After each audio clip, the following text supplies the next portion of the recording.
Hello, I'm Madhu and today I want to discuss about fancy weddings and pre-wedding photo shoots. My views on fancy weddings and pre-wedding photo shoots. So, हम लड़कियों का और हमेशा से एक सबसे favourite topic होता है डिस्कशन का कि मेरी शादी में ये होगा, मेरी शादी में वो होगा, सबसे फैंसी वेडिंग होगी मेरी। और हम सबका सपना होता है कि बहुत अच्छे से हमारा फंक्शन हो।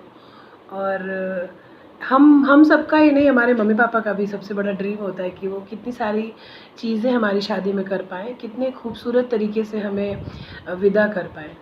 तो शादी मुझे लगता है कि सबसे बड़ा सेलिब्रेशन होता है किसी की भी लाइफ का, होता ही है। बहुत सारे लोग आते हैं, बहुत अच्छी-अच्छी ड्रेसेस पहनते हैं हम और बहुत एन्जॉय करते हैं। तो इसी टॉपिक पे हम डिस्कस आज करना चाहते हैं आप लोगों से, मतलब अपना व्यूज़ आपके सामने रखना चाहते हैं कि pre wedding photoshoot, fancy wedding, ये सब कहाँ तक सही है, मतलब मेरे हिसाब से। अभी रिसेंटली मैं एक साउथ इंडियन मूवी देख रही थी। उसमें एक लड़का बोलता है कि हीरो बोलता है कि मुझे प्री वेडिंग मतलब मुझे अपनी डेस्टिनेशन वेडिंग करनी है बाहर जाके कहीं दूर। तो उसकी दादी बोलती है नहीं मुझे तुम गांव में ही करो। फिर वो बोलता है नहीं मुझे बाहर ही जाके करनी है, दादी आपको पता नहीं वहाँ पे ये होगा वो होगा और बिल्कुल मेले जैसा लगेगा और स्विमिंग पूल होगा और गाना बजाना। तो वही करते हैं ना, 40-50 लोग को लेके चलेंगे और फर्स्ट क्लास शादी होगी वहाँ पे। तो उसकी दादी बोलती है नहीं मुझे तो इसी गांव में करनी है। वो लड़का बोलता है दादी मतलब मान जाओ प्लीज़। वो मानती नहीं है। फिर वो बोलती है कि मतलब आप मुझे रीज़न बताओ आप क्यों गांव में करना चाहते हो, जब उससे अच्छी व्यवस्था में डेस्टिनेशन वेडिंग वहाँ करा लूँगा।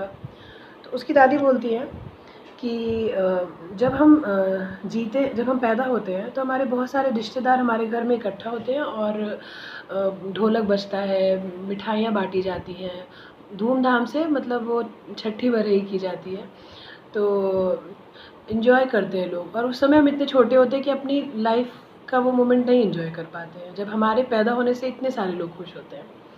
सेम ऐसा होता है जब हम मरते हैं, तब भी बहुत सारे लोग आते हैं और वो बहुत दुखी होते हैं कि फला इंसान अब इस दुनिया में नहीं है और उस समय भी हम उनके साथ उनका दर्द नहीं बाँट पाते हैं। तो वो ऐसा बोलती है कि शादी एक ऐसा मौका है जब हमारा पूरा ख़ानदान, हमारे सारे लोग, हमारे गाँव वाले, हमारे आस-पड़ोस, हमारा समाज हमारे साथ होता है और हम एक साथ अपने जीवन में हमने क्या कमाया है ये एक साथ देख पाते हैं और वो लोग हमारे जीवन का इतना खुशी का मौका एक साथ सेलिब्रेट करते होते हैं।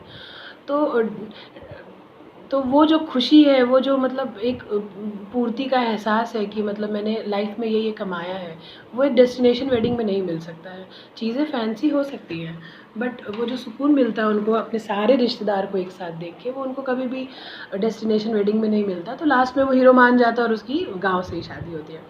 तो अभी मैं कल ही ये मूवी देख रही थी तो मैंने सोचा मैं इस टॉपिक पे बोलूँ, क्योंकि ये एक ऐसा टॉपिक है कि हम लोग भी कन्फ्यूज़ रहते हैं, चाहते तो हैं कि बहुत पैसा खर्च कर डालें, लेकिन किसको इम्प्रेस करने के लिए। तो मैंने सोचा मैं अपने व्यूज़ बताती हूँ। तो मैंने भी बहुत फ़िल्टर ऑन कर रखा है तो इसलिए मैं बहुत सुंदर लग रही हूँ। मेकअप भी किया है मैंने। तो मैं बेसिकली ये कहना था, 3 मिनट हो गए। मैं बेसिकली ये कहना चाहती हूँ कि जैसे मान लो आपने अपनी शादी में बहुत सारी मतलब व्यवस्था की, बहुत अच्छी फर्स्ट क्लास, मतलब मेहमान आ रहे हैं तो बिल्कुल कस्टमाइज़ मिठाई मिल रही है और बिल्कुल बहुत ही A1 सुविधा है। लोग कह रहे हैं वाह भाई क्या शादी है, मज़ा आ गई। तो बहुत अच्छा है, लेकिन क्या आप शादी के दिन के बाद 1 हफ़्ते बाद जब वो आपसे नॉर्मली मिलने आएँगे तो वो चीज़ मेंटेन कर पाओगे? ठीक है, आप उतनी 10 तरीके के वेलकम ड्रिंक नहीं दोगे, लेकिन फिर ऐसे भी मत हो जाओ ना कि वो आए तो सोचो अरे यार इनको ड्रिंक देना पड़ रहा है, इनको मतलब इनको कुछ खाने को दो, इनको कुछ पीने को दो, इनको कुछ चाय बनाओ, मतलब तो आपको लगेगा अरे यार ये क्यों आ गए? तो ऐसे चिढ़ने से फिर मतलब कि कोई फ़ायदा नहीं है कि फिर आपने अपनी वेडिंग पे इतना धूम-धड़ाका किया।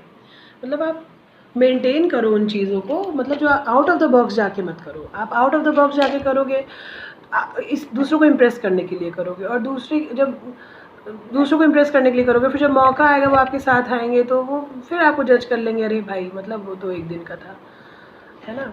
मैंने देखा है एक से एक लोगों को जो शादी तो बहुत फैंसी तरीके से करते हैं, बट जब मौका पड़ता है, जब आप उनसे मिलो तो वो चिरकुटपना दिखा देंगे, मतलब वो बिल्कुल अजीब-सा, मतलब तो क्या फ़ायदा है इतना बड़ा बैनर और इतनी बड़ी शादी का, जब अगर आप उसको मेंटेन नहीं कर पा रहे हो तो।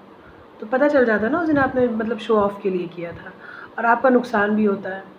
तो क्या फ़ायदा है इस नो शो ऑफ, इसी शो ऑफ के चक्कर में बहुत सारे लोग जो नहीं भी करना चाहते हैं वो भी सोचते हैं अब मुझे भी अच्छे से ही करनी पड़ेगी। तो उतना ही खर्च करो जितना आप हैप्पीली खर्च कर पाओ, मतलब आपके ऊपर बर्डन ना पड़े। किसी को इम्प्रेस करने के लिए आप एक दिन में बहुत खर्च कर दोगे, फिर सोचोगे वाह मेरी तो सिंड्रेला टाइप शादी हुई थी, और बाद में वही इंसान आपसे मिले तो आप सोचोगे कि वॉलेट ना निकालना पड़े, खर्च ना करना पड़े, तो फिर कोई फ़ायदा नहीं है ऐसे फैंसी चीज़ों का, है ना। तो आप अपने लोगों से मिलो और बहुत इन्जॉय करो, क्योंकि ये बहुत इम्पॉर्टेंट मोमेंट होता है, लेकिन किसी को इम्प्रेस करने के लिए मत करो। जितना आपका बजट हो और जिसमें आप हैप्पीली उस चीज़ को एंजॉय कर सको वही करो। तो fancy pre wedding photo shoot होता है 1.5 2 लाख में, और पति तो आपका आपके पास ही रहेगा ना, आप घर में फ़ोटो खींच लेना, मतलब खींचो अगर आपके पास है तो, लेकिन अब ज़िद करके अपने मम्मी पापा से कि नहीं मुझे कराना है कराना है कराना है, उसका फ़ोटो शूट तो वहाँ हुआ था, तो इन सब चीज़ों का कोई मतलब नहीं है। क्योंकि आप कैसे जीते हो अपनी लाइफ वो मैटर करता है, ना कि उस 2 दिन में आप कैसे जी रहे हो। तो जो भी आपका रहन-सहन है, स्टैंडर्ड है, उसके अकॉर्डिंग ही करो, और वो बहुत ही अच्छा है। आपके वो सगे सारे लोग सगे हैं और वो आपको उसी पे एप्रिशिएट करेंगे। और जो उसमें भी ना-नुकुर करने वाला है, वो आप बहुत कुछ कर लोगे फिर भी वो ना ही नुकुर निकालेगा। तो मेरा अपना पर्सनल मानना ये है कि आउट ऑफ द बॉक्स जाके आप शादी में खर्च बिल्कुल भी मत करो। और ये सब जो बच्चे जो अट्रैक्ट होते हैं कि नहीं करना चाहिए और आउट ऑफ द बॉक्स जाके करो, मुझे खुश रहना है, मतलब मुझे एक अच्छी फ़ोटोशूट है, ये दुनिया भर की चीज़ें, इससे कोई मतलब नहीं है। Okay, that's it, bye.